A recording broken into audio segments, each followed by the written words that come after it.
Olá meus irmãos, a paz do Senhor a todos. Eu sou o irmão Júlio e esse é o canal Filho de Leão.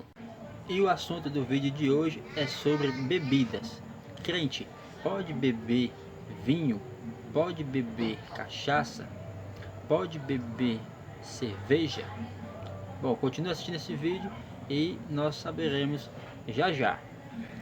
Bom irmãos, esse é um assunto bastante fácil de entender, né? Porque a bebida, nós sabemos que ela não deve fazer parte do cotidiano, né? Do cristão, né? Do chamado cristão. A pessoa que decide, né? Que quer ter uma caminhada, né, com Jesus Cristo, seguir em frente, né? Na batalha contra as potestades, contra tudo aquilo, né, que é mal aqui na Terra, ele, ele deve se abster de algumas práticas, né, que as pessoas do mundo fazem, e uma delas é a bebedeira, né? Isso há muito tempo as pessoas perguntam se a gente pode beber, né? A gente bebe ou não, né? Porque na época de Jesus as pessoas bebiam e isso e aquilo. E não é bem assim, né, irmão? Nós sabemos que na época de Jesus, o vinho que ele bebia não era um vinho alcoólico, né?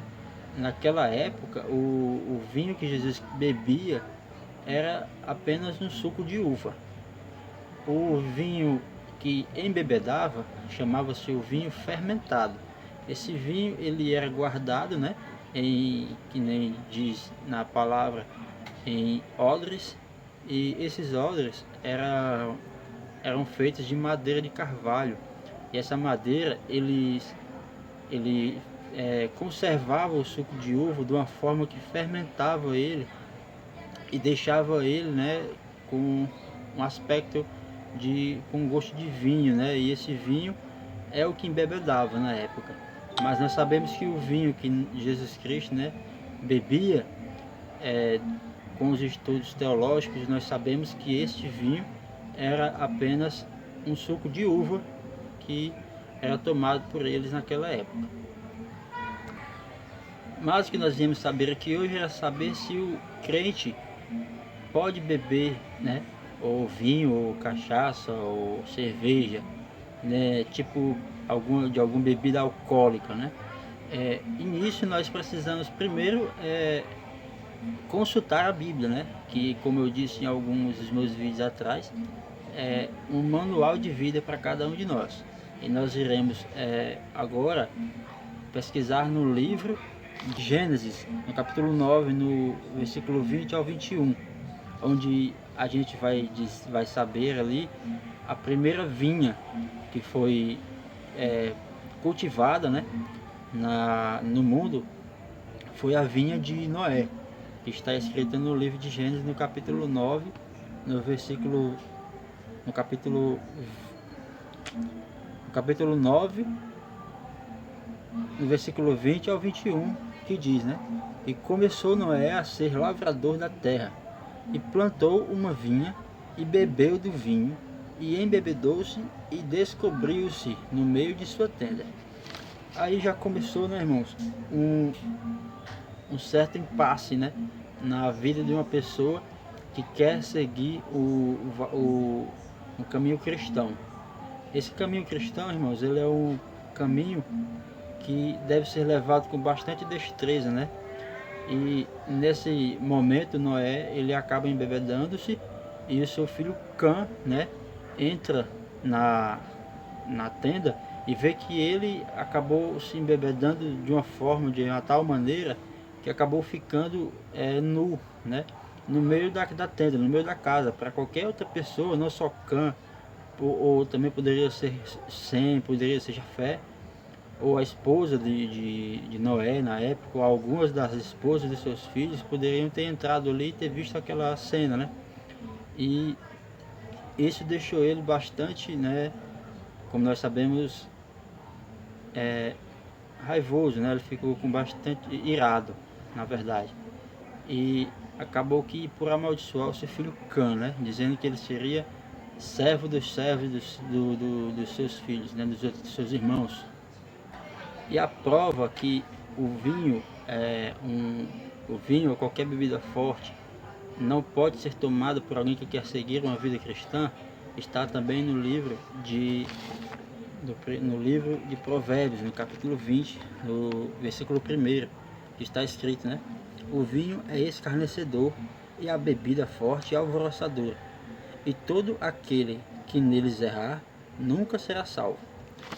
Então, alguém que segue uma vida cristã, ele quer num futuro não tão distante, quando o Senhor Jesus Cristo voltar, ser uma pessoa salva, né? De todo o mal que há na terra, de tudo que vem por aí para as pessoas que não servem a Deus. Então, uma das coisas que um salvo deve fazer é não ser dado, né, a bebida forte, a não beber, a não usar esse tipo de bebida na sua vida. Tanto que o livro de Provérbios nos fala que quem entrar, né, nesse tipo de conduta nunca será sábio. E aí está uma prova: o primeiro homem a cultivar uma vinha na terra, que foi Noé, acabou errando tanto na bebedeira que acabou, né, perdendo o sentido ao ponto de tirar a própria roupa e ficar pelado no meio da sua tenda, da sua casa, né? Também no livro de Efésios vemos mais uma exortação a não ter esse tipo de conduta, que está no livro de Efésios, como já dito, no capítulo 15, no capítulo 5, perdão, no versículo 18, que diz: E não vos embriagueis com vinho em que há contenda, mas enchei-vos do Espírito. Ou seja, enchemos-nos do Espírito Santo de Deus, né? E não de bebidas fortes, não de álcool, né? Para que naquele grande dia, a quem queira ser salvo, venha a ser uma pessoa sóbria, né? Uma pessoa que busque realmente aquilo que é pedido, né? Que é um mandado de Deus, né? Sejais sóbrios, né? Sejais atentos, sejais apercebidos, sejam vigilantes, na verdade, porque quem bebe, quem tem esse tipo de atitude, ele tende a perder, né, o sentido do que está fazendo, e ali ele acaba não vigiando, não sabendo o que faz ou o que vai fazer, na verdade. Também no livro de Isaías somos repreendidos a não ter esse tipo de prática. No capítulo 5, no livro de Isaías, no versículo 11, que diz: Ai dos que se levantam pela manhã e seguem a bebedice, e se demoram até a noite, até que o vinho os esquenta. Mais uma vez a Bíblia vem nos intimando, né, a não ter esse tipo de prática nas nossas vidas, a quem aquela pessoa que quer ter uma vida santa, né, uma vida para Deus, com Deus, né, para que naquele grande dia seja salvo. A vida do salvo tem que ser nessa prática ilesa. Ele não pode ter esse tipo de prática na sua vida se quer ter uma vida salva com Jesus Cristo. E se você ainda está em dúvida de dizer que o crente pode beber ou não, vemos mais uma exortação do apóstolo Paulo falando aos Romanos, no capítulo 14, no versículo 20 ao 21, que diz: Não destruas por causa da comida a obra de Deus. É verdade que tudo é limpo, mas mal vai para o homem que come com escândalo. Bom é não comer carne, nem beber vinho, nem fazer outras coisas em que teu irmão tropece, ou se escandalize, ou se enfraqueça.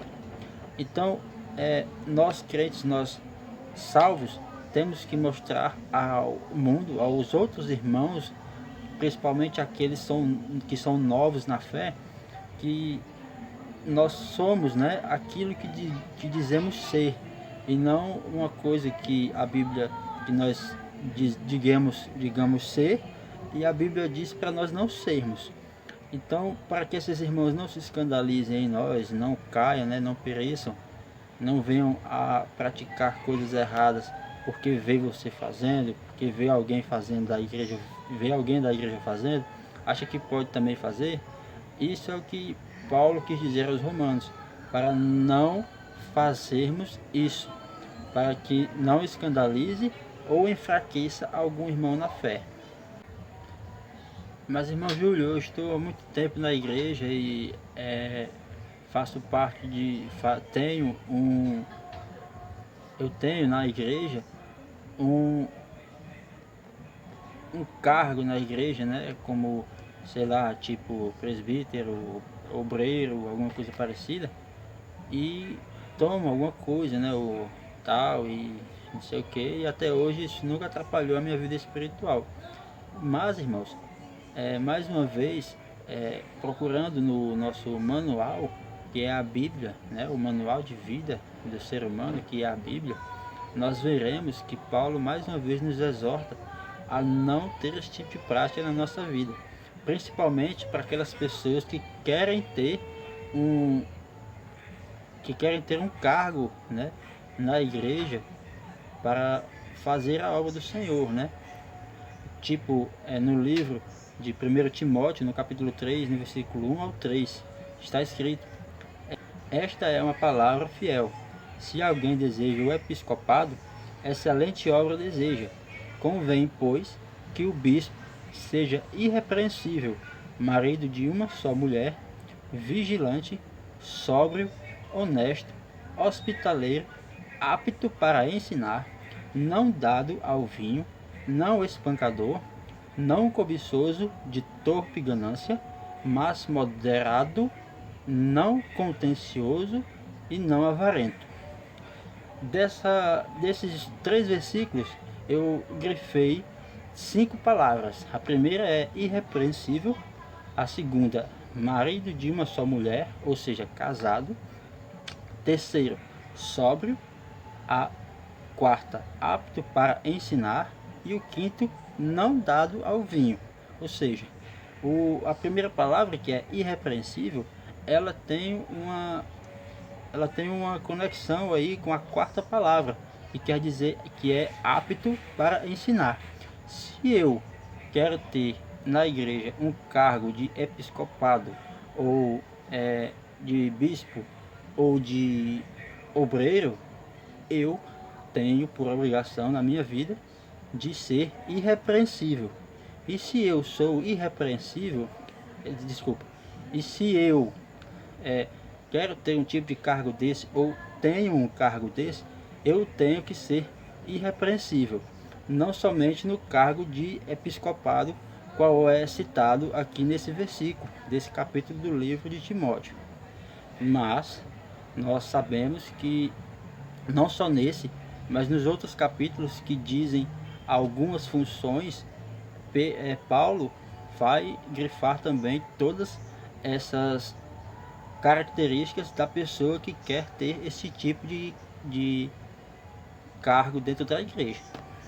Mais uma coisa, apto para ensinar. Apto para ensinar tem que ser uma pessoa irrepreensível.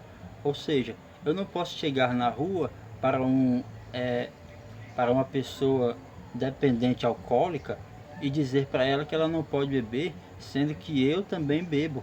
Então a pessoa vai dizer para mim: irmão, mas você está dizendo para mim que não pode beber, então você também está pecando. Você vai para o inferno junto comigo, porque você também está pecando. Você bebe, né? Então aquela pessoa está me repreendendo. Então aí eu já não sou mais irrepreensível.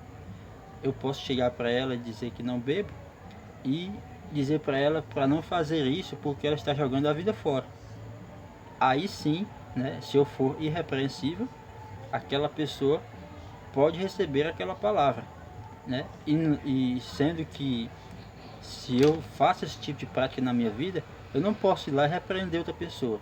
Lembremos que Jesus Cristo, antes dele começar o seu apostolado aqui na terra, antes dele nos ensinar a doutrina que ele nos ensinou, que nós sabemos hoje, ele, antes de ensinar, ele aprendeu, digamos assim, né?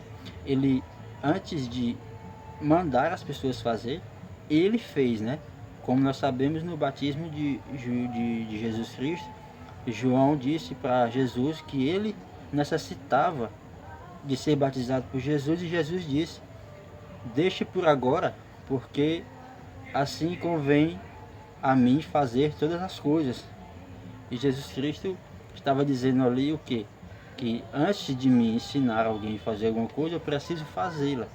Um professor, quando está numa sala de aula ensinando aos alunos, antes de ir ali ensinar aos alunos a escrever, a ler, digamos assim, por exemplo, ele aprende primeiramente a ensinar. E não vai ali de supetão, sem saber de nada, e querer ensinar as pessoas a fazer nada. Entendeu? Marido de uma só mulher, ou seja, casado. Ele deve ser casado e não ter outras mulheres, senão a dele, que é a que é casado com ele. A terceira palavra que eu grifei é a palavra sóbrio, que também tem uma conexão com a quinta palavra, que diz que é para não ser dado ao vinho, né? A não dado ao vinho. E essa palavra, ela tem uma conexão com a primeira por causa da palavra sóbrio. Quando a gente bebe, que perde os sentidos, que temos que colocamos álcool no nosso organismo, nós perdemos os sentidos, nós não estamos mais sóbrios. E a palavra diz que nós que queremos ter um episcopado, apostolado, algum cargo na igreja, temos que ser sóbrios, né? Então, irmãos, sejamos irrepreensíveis, sóbrios e não dados ao vinho e nem a nenhuma bebida forte que embriague, né?